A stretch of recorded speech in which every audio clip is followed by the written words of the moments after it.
September always carries a strange feeling with it. The air sharpens, leaves begin to wither, and the days shorten just enough to remind you that summer has died. This year, I felt it heavier than usual. I had just moved into a small town in northern Pennsylvania, renting a modest two-story house not far from the woods. It was meant to be a fresh start, new job, quieter life, no more chaos of the city. The townsfolk were polite, though distant, and most conversations ended with the same remark. September nights here can be strange. I laughed it off at first. Strange how? The air was crisp, the stars bright, and the silence almost comforting. But as the first week of September wore on, I started to notice things. The nights were too quiet. No crickets, no owls, no rustle of leaves. Just a hollow stillness. When the wind did blow, it carried an odd undertone. Not quite a whistle, not quite a moan, but something in between. On the third night, I woke at 2:17 a.m. sharp, heart racing, certain I had heard knocking. I sat up in bed, straining to listen. Nothing. Then, just as I began to relax, 3 slow knocks echoed from downstairs. I froze. My phone sat on the nightstand, glowing faintly. I grabbed it and checked the security camera feed I had installed above the front porch. Nothing. Just my empty steps slick with dew. I almost convinced myself it was a dream until the camera glitched for half a second. The screen flickered, and in that flicker, I swore I saw a shadow standing at the edge of the yard. The next morning, I mentioned it to my neighbor, an older man named Harold who lived across the street. His face stiffened immediately. He tapped his cigarette, glanced at the woods, and muttered, "You keep your curtains drawn in September, and don't answer any knocks after midnight. Ever." I tried to laugh. Why? Some kind of small-town superstition. He didn't smile. Just remember what I said. That night, I couldn't sleep. I kept waiting, staring at the clock as it crept toward 2:17. And when the moment arrived, right on time, the knocks came again. 3, slow, deliberate. This time, they weren't from the front door. They came from the window right beside my bed. I didn't move. I didn't even breathe. My bed was pushed against the wall, the window only a foot away from where I lay. Those 3 knocks had been soft, almost testing, as if whoever or whatever made them wanted to confirm that I was awake. The courage to glance at the glass only came after several minutes of paralyzed silence. Slowly, I tilted my head. The curtains were drawn, but faint moonlight leaked through. For a split second, I thought I saw the fabric shift, like a hand brushing across the outside. I pulled the blanket over my head, like a child, and stayed there until dawn. When morning came, I convinced myself I had imagined it. The dew on the grass, the peaceful daylight, the bird song returning, all of it made me feel foolish. But then I saw the prints. Not footprints, handprints. 3 of them. Pale, almost translucent marks smeared across the window pane, as if pressed there by skin wet with condensation. They were too large to belong to a child, but too thin and long-fingered to be normal. I scrubbed them off with shaking hands. That day, I worked from home, distracted by every sound outside. When evening fell, Harold stopped by, dropping a 6-pack of beer on my porch. He didn't stay long, just stood there awkwardly. Before leaving, he said, "You shouldn't stay here in September. Not if it's already started."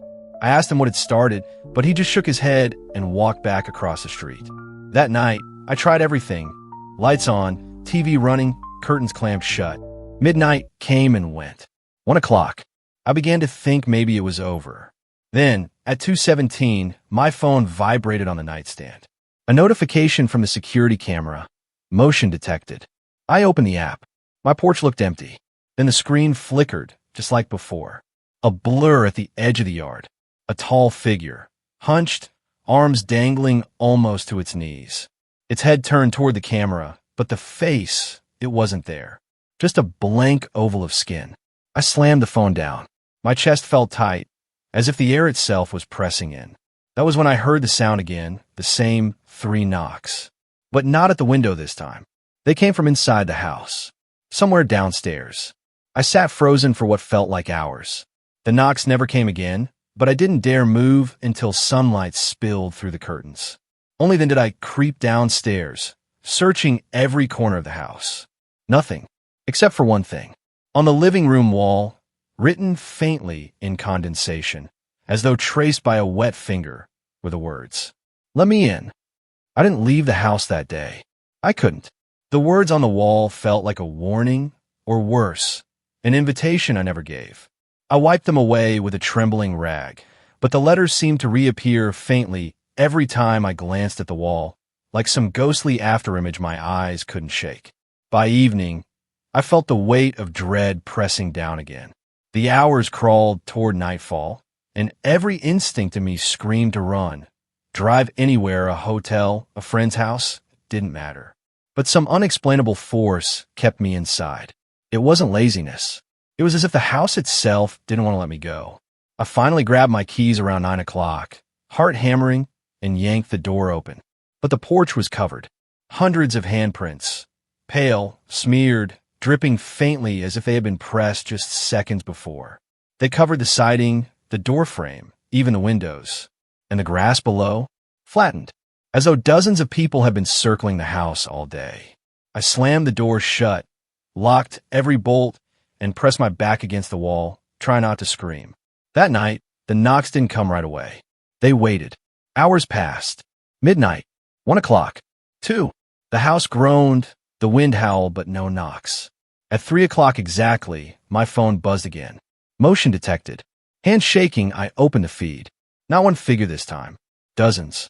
They stood in the yard, motionless, their heads all turned toward my house. Each one taller than any human had a right to be, their skin pale and stretched tight, their arms dangling unnaturally. None of them had faces. Then the screen glitched, froze, and when it cleared, they were closer. At the porch steps, the knock started. Not 3 this time. Dozens. All around me. From the walls, the doors, the ceiling, even beneath the floorboards. Knock, knock, knock. My chest felt like it would burst. I pressed my hands over my ears, but the sound wasn't just external anymore. It was inside my head, a rhythm that matched my heartbeat. And then I heard the whisper, not outside, not downstairs, behind me. I spun, and in the reflection of the darkened TV screen, I saw it. One of them, standing in the middle of my living room. Tall, faceless, its head tilting slowly side to side as if studying me. I couldn't move, couldn't breathe. Then, with deliberate slowness, it raised one impossibly long finger and pointed directly at me. The whisper filled the room. "Let me in." I don't remember how long I sat frozen, staring at the reflection of that faceless figure. My mind was blank, hollowed out by fear. The whisper didn't stop. It repeated over and over, layered, like hundreds of voices pressed into one. "Let me in, let me in, let me in." I told myself it wasn't real, that if I didn't move, didn't react, maybe it would vanish like a nightmare at dawn. But then, the TV flickered, the static brightened, and I realized with a lurch of nausea that it wasn't static at all. It was footage of me. From somewhere above, the grainy black and white image showed me hunched in the living room, trembling, staring at the screen. A live feed, but I don't have cameras inside my house. The figure in the reflection tilted its head further, and then, impossibly, I saw it on the feed too. It wasn't behind me in the house. It was behind me on the footage. I bolted. My body finally obeyed me, shoving me toward the stairs, toward anywhere that wasn't that room. The whispers grew louder, vibrating in my skull, chasing me step by step. Upstairs, I slammed myself into the bathroom and locked the door, collapsing against the cold tiles. That's when the knocks began again, but not on the front door. On the bathroom door. Knock, knock, knock. Each strike rattled the wood, splintering it. My breath came in ragged gasps. I grabbed the only thing I could, the mirror above the sink, and smashed it, clutching a shard of glass like a weapon. "Stay away," I shouted, though my voice cracked with terror. The knocking stopped. Silence fell, heavy and suffocating. For a long moment, nothing happened. Then, slowly, deliberately, letters began to etch themselves across the bathroom wall. I didn't see a hand. I didn't see anything. The paint simply peeled, curling into fresh, bleeding words. September isn't over. The door creaked. The knob turned. And in the faint reflection of the broken glass I held, I saw the faceless figure again. Not outside the room, but crouched low behind me in the bathroom. I never screamed. Not because I didn't want to, but because something icy and invisible clamped down on my throat. The last thing I remember was the whisper, so close it buzzed against my eardrum like a swarm of flies. "You let me in." Everything went black. I woke up in my bed the next morning. The sun shone through the curtains, warm and normal. For a brief, heart-stopping moment, I thought I dreamed the entire thing. Until I sat up and saw the bathroom door at the end of the hallway. The wood was splintered, the mirror was shattered, and the words on the wall were still there, carved deep, raw, and red. September isn't over.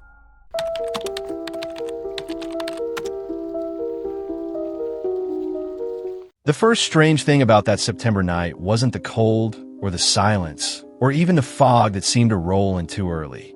It was the knock, not on a door, on my bedroom window. I live on the second floor of a small two-story house. There's no balcony, no tree close enough for someone to climb, no ledge to stand on. And yet, around 1:30 a.m., when the rain had just slowed to a drizzle, I heard 3 sharp taps on the glass. At first I froze, lying in bed, telling myself it was just a branch or the wind. But the sound was too precise. Tap, tap, tap, a rhythm, as if someone wanted me to open up. I sat up slowly, my heart hammering. My room was dark, except for the faint yellow glow of the street lamp outside, blurred by the fog. The window pane looked wet, smeared with condensation. I couldn't see anyone. I waited, holding my breath. A full minute passed. Then again, tap, tap, tap. Louder this time. I forced myself to stand, every step toward the window heavier than the last. When I finally got close enough, I saw it, a faint handprint sliding down the glass, leaving streaks in the condensation. It was large, larger than my own hand, the fingers unnaturally long. I stumbled back, knocking over a chair, but when I looked again, the handprint was gone. Just fogged glass and the reflection of my pale, terrified face. I barely slept after that. Every creak of the house, every shift of the wind set me on edge. By morning, I convinced myself it was some weird trick of moisture and nerves. But deep down, I knew better, because that was only the beginning. September has a way of pulling old things back into the world, the kind of things that wait for the nights to get longer, the air colder. And what came after that first knock was something I still can't explain, something I wish I could forget. The following nights blurred together, though I remember the fog most of all. It wasn't normal autumn mist. It was thicker, heavier, almost oily in the way it clung to the ground. By the second night after the knock, it had crept so close that I couldn't see the street from my window. The lamppost was just a dim, glowing smudge. I tried to go about my routine, school, homework, late-night tea, but that unease never left. When I passed by my bedroom window, I swore I could make out faint outlines in the fog, as if someone was standing still out there, just beyond the glass. Every time I focused, the shape dissolved back into the haze. On the third night, something worse happened. I had left the window slightly cracked to let out the smell of tea. Around midnight, I heard that same knocking again, 3 sharp taps, but this time they came from inside the room. I froze. The window was still closed, latched tight. My chair, the desk, my shelves, all where they should be. But the sound had echoed within my walls, as if someone were trapped between them, begging to be let out. I didn't sleep at all that night. The next morning, I noticed something odd. Just outside, near the base of the lamppost, the grass was pressed down, as if someone had been standing there for hours, unmoving. The wet soil showed faint impressions, too large for bare feet, too wrong in shape for shoes. By then, I stopped telling myself I was imagining things. The fog thickened with each passing night, and the knocking grew bolder, sometimes at the window, sometimes from the walls, sometimes even from under my bed. I stopped opening the curtains entirely, terrified of what I might see pressed against the glass. But one night, I woke up without realizing why. Silence filled the room, heavy and absolute. The kind of silence where even the crickets outside had gone mute. I sat up, straining to listen, and then I heard it, slow, deliberate breathing. Not mine. It came from the corner of my room, where the fog somehow seeped through the cracks in the old window frame, curling into the darkness like pale smoke. And in that fog, I swear something shifted, something tall, too tall, bending in an unnatural way, watching me. I didn't move. I didn't scream. I just sat there, staring into the dark, until exhaustion pulled me into a shallow, haunted sleep. By morning, the corner was empty, but the air smelled faintly of damp earth, as if the fog had left something behind. By the time the month reached its midpoint, I had stopped pretending life was normal. I barely ate. I hardly spoke to anyone at school. And when I came home, I felt the house itself resist me, like it wanted me gone. That night, the fog rolled in faster than ever before. By 9 o'clock, it had swallowed the yard, the lamppost, the street beyond. My world shrank to just the four walls of my room. I tried distracting myself, headphones in, music loud, but even through the noise I heard it. Knocking. Slow, methodical, not on the walls this time, but directly on the glass of my window. I couldn't bring myself to look. But then, the sound stopped. Silence pressed down on me again. Slowly I turned. The window was completely fogged over, except for one thing. A handprint. Long, skeletal fingers dragged down the glass, leaving a streak of moisture.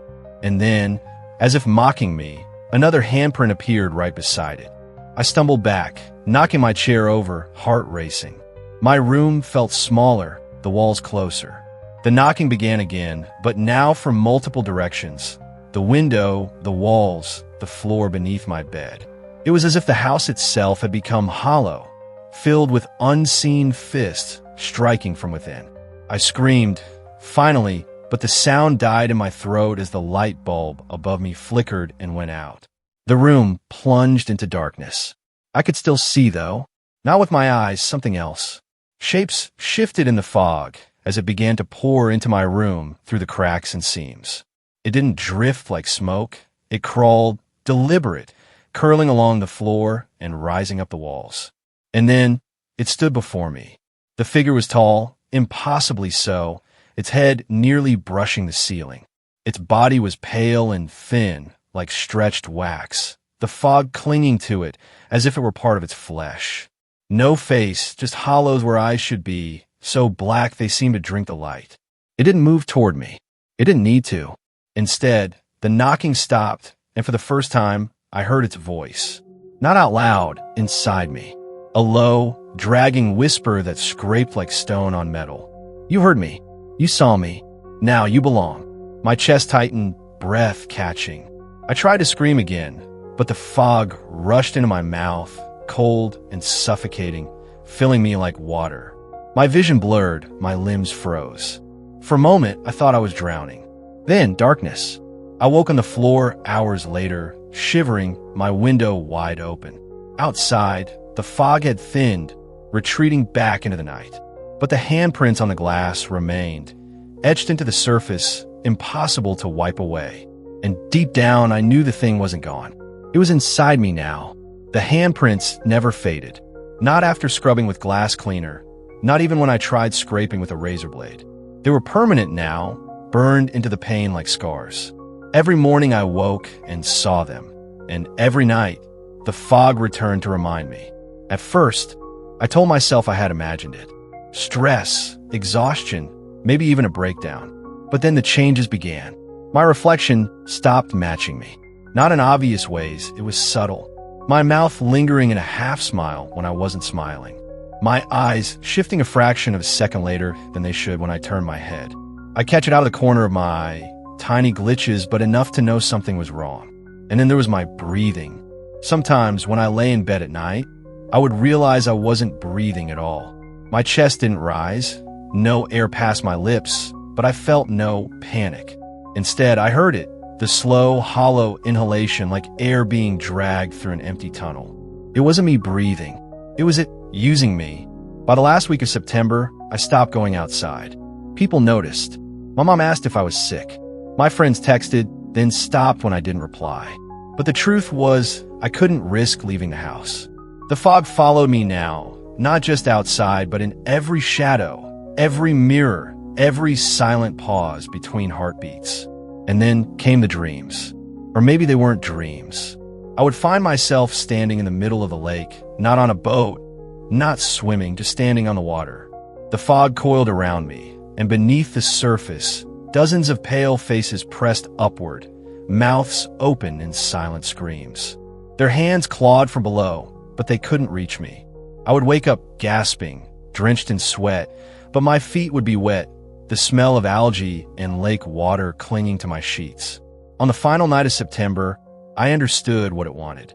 The fog rolled thicker than ever, seeping through the cracks of my window, my door, even between the floorboards.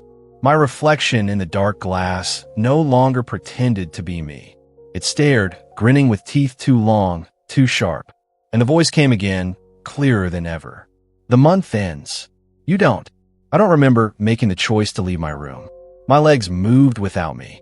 I walked barefoot through the fog, down the empty street, toward the woods, toward the lake.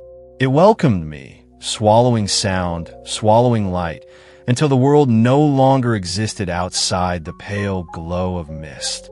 The water was black and still. I stepped into it without hesitation, though the cold should have cut me to the bone. It didn't. It embraced me, pulling me deeper. The last thing I saw was my reflection on the surface, smiling as I sank. Not my smiles. September ended, but I never did.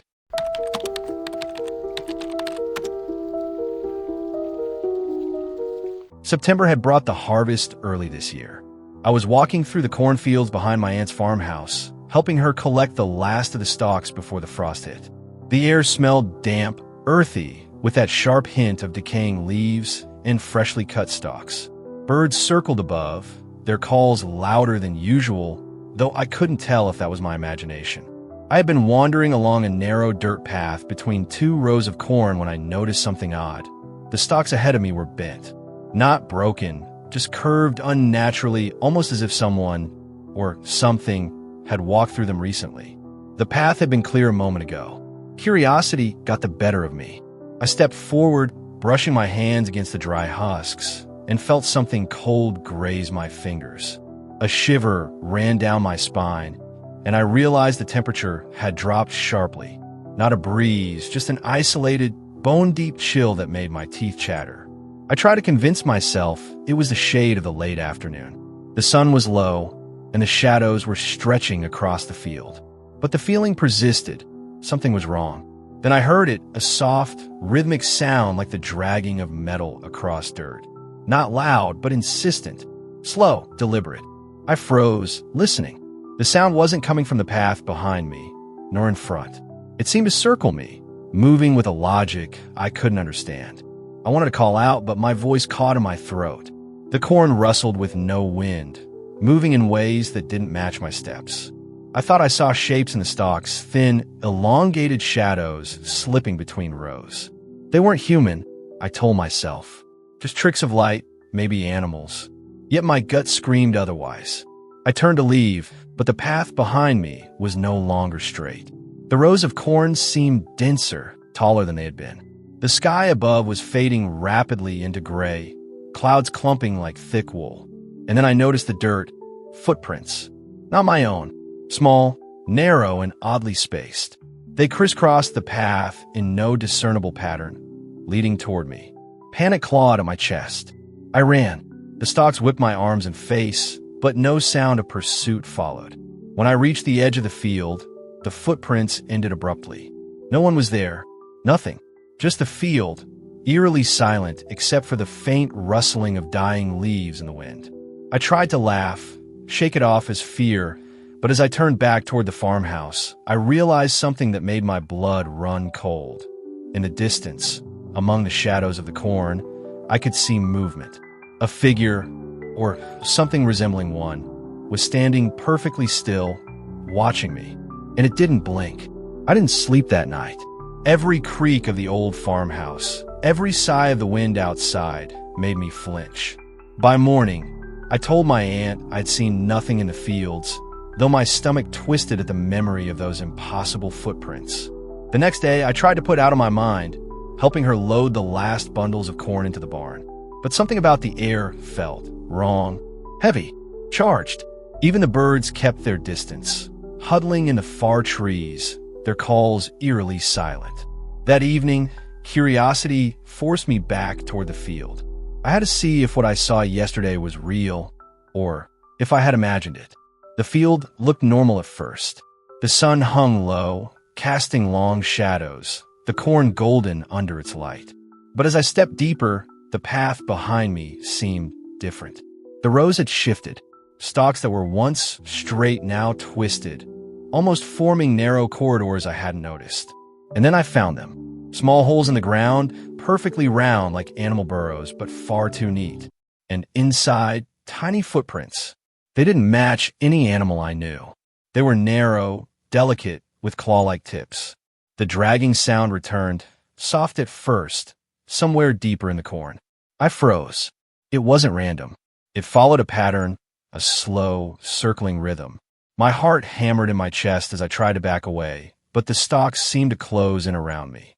Every row looked taller, tighter, and the golden light dimmed unnaturally. Then I saw movement, a thin shape gliding silently between the stalks. Not running, not walking, just floating a few inches above the ground. Its head was too large for its body, elongated, tapering like a dried corn husk. It paused whenever I moved. The moment I froze, it froze. I tried shouting, but no sound escaped my lips. My hands shook uncontrollably, and the cold had returned, sharper than before. Then, without warning, the shape split into two, then three, moving in unison around me.